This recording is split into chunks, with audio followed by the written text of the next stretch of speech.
please support the podcast by supporting our sponsors, Magic Mind. Go to magicmind.com, Seinfeld Podcast 20 for 20% off. Magic Mind. Less stress, less anxiety, better sleep, more productive, mental focus, energy. Helps with your memory and creativity. All natural ingredients, matcha, ashwagandha, lion's mane mushrooms, all that good stuff. Check it out, folks. Thank you so much. MagicMind.com, Seinfeld Podcast 20. Welcome to This Podcast is Making Me Thirsty, the number one destination for Seinfeld fans. This is 2 Up and 2 Down. Here's our producer, Chris, to start us off. Everybody, welcome back to another episode of 2 Up, 2 Down. Today we're doing a Season 2 episode, the final episode of Season 2, The Busboy. Tony, what do you got for your first up? Busboy. Sentimental value up the yin yang on this one. Love this episode. My first up, again, everyone, put yourselves in the place and time. This is Season 2, as Chris just mentioned. End of Season 2. We're talking, episode 10, 11, something like that, maybe 15. I've had the notes in front of me. I know, but it's close. Anywho, we're early, and we're establishing George Costanza at his finest. George Costanza naming the best public restrooms in New York City when he's flipping the Nerf basketball. I love it every single time. Tell me where you are. I'll tell you the best nearest bathroom.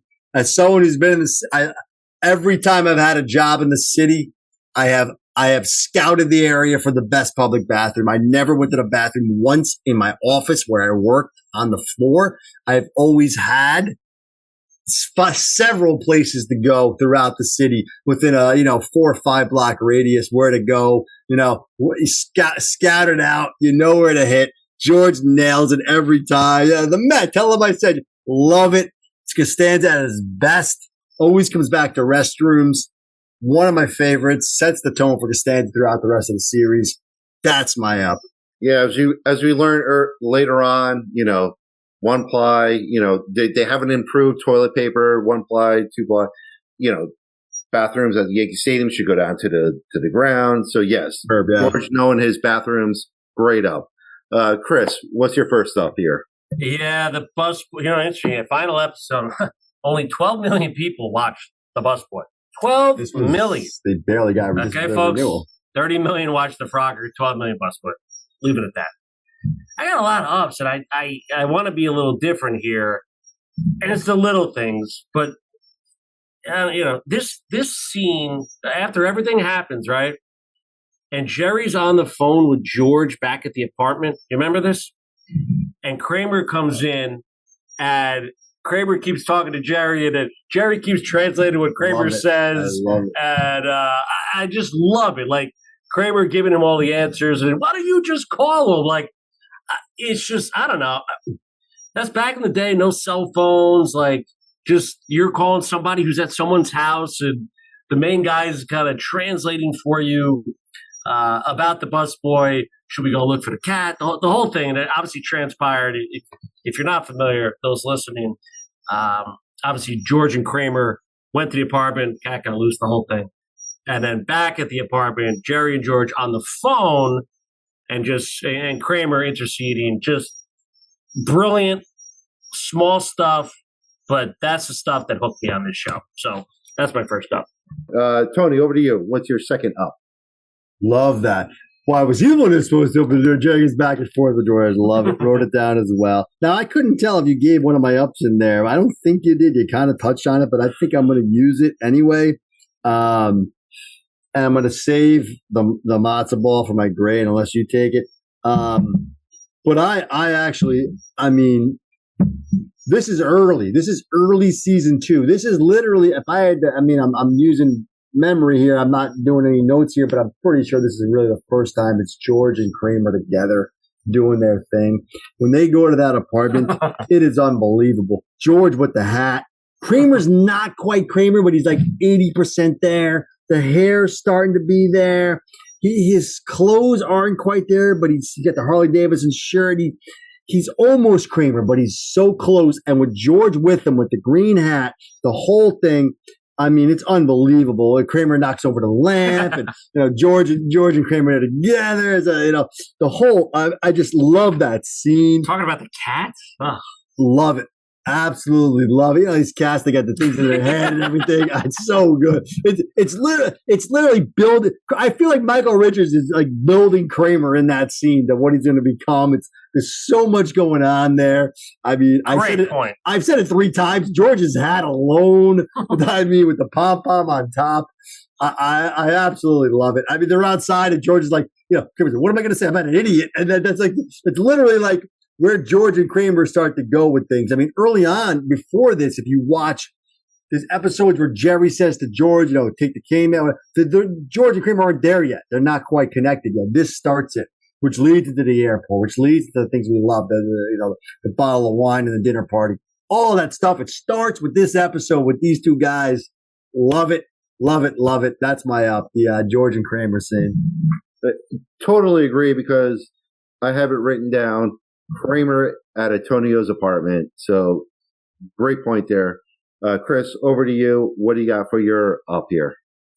Yeah, I mean, great line by my partner. Kramer was building himself right here. I think he was even there, but He's like 90%. I can see it. Asking the guy for war. I mean, just only Kramer does that stuff. It's unbelievable. Yeah.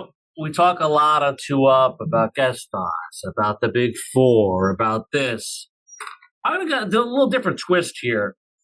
This show, here's what I'm giving credit to, the sound crew, okay? You never hear about Sean Moyer and Pete Sanfilippo, okay? My sound guys, okay? If you listen to this episode, the New York sounds, and we don't hear this later. The honking traffic on the street. I wrote it down. The guy's apartment. Yeah, you could hear like the bustling in the streets of the city. Whether it's the Spanish guy or back at Jerry's, it's really pronounced. And like that's late 80s, early 90s New York. That's what you feel, man. Like, and it's just like background noise, but they elevated it a lot in this episode, right? I mean, geez. My grandmother, I'll never forget, moved over from Ireland, right? On a farm. She could never sleep at our house because she missed the New York horns, and she could only sleep on that. So I think of her. I think of real New Yorkers and the New York sounds. Like that's what made this. Like it felt so real watching it. They got away from that later in the episodes, later in the seasons. But for me, that's my second up. Great job by the sound guys. So excellent point there. Good up. So Tony, back to you. We got to discuss downs. What's your first down? That was a great up. That was great up here by my co-host, and I agree. I think his apartment's great. The Busboy's apartment. The whole scene, the whole thing there. I get it. Although my first down, and again, this is early, right? So I take this down with a grain of salt. It's not as much of a down as it would be if this was season 8 or 9. But I think early on, there's a Larry Jerry written episode. These guys don't know what they're doing. They got to fill 22 minutes. They don't know what's going on. The pesto conversation at dinner.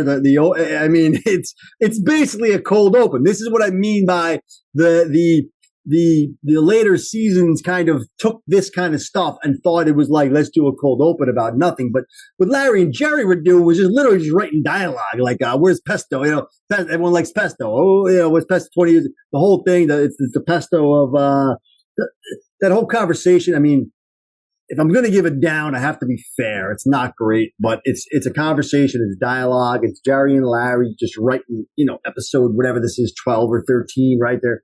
They're trying to get their legs, but I gotta be fair. It's an awkward. It's literally like a cold open without being a cold open, just to give them something to do in the restaurant. But I gotta be fair and give it down there. The pesto conversation, cold open is my first down. All right, there you go. First down, pesto.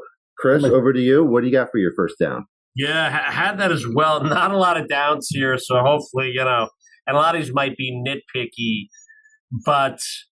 My other down, again, guest stars are core to this show.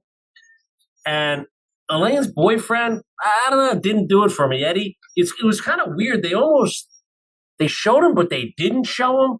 That's kind of the feel I got. It was like kind of like he's lying there, and then he jumped up, and it was more just like focus on Elaine, and you kind of heard him. It was a little awkward, right? I mean, and I get it. They didn't want to make him the focus, but they could have. They could have made him some sort of interesting character. It's like, but it says a lot. Hirschfeld rarely missed, but this was kind of a miss, like as if they didn't know what to do with this guy. And obviously, Elaine got frustrated with him throughout the week. The whole thing. Said she was on her period, I believe. Yeah. So the whole thing. But Eddie's a down. What? Now that you mention it, yeah, Eddie does feel like a down. So yeah, good point there. Tony, over to you. What's your second down here? A little piggyback here, I suppose. I don't know, man. I've seen this episode. This is, again, we rehash this a lot, but if you're talking a season 2 episode, I've probably seen this more than any other episode. You got to remember, we saw this live. And then when reruns started, they didn't have a lot to rerun at the beginning. So they were running seasons 2, season 3. So we saw this 100 times before we even got to season 7. I mean, we're talking, I've seen this episode thousands of times. And every single time I see it, I can't get past the busboy, Antonio, with the shirt and the jeans and everything about him talking. But this guy, I mean, talking about a Hirschfeld miss. I mean, I think it's worse than the Eddie one. I mean, this guy, wow. I don't know. I'm sorry. This guy has rubbed me the wrong way since day one. The jeans, the T-shirt, the whole thing. That he talks in Spanish. I'm very, very late. You know, like he gives the whole speech to the George at the end.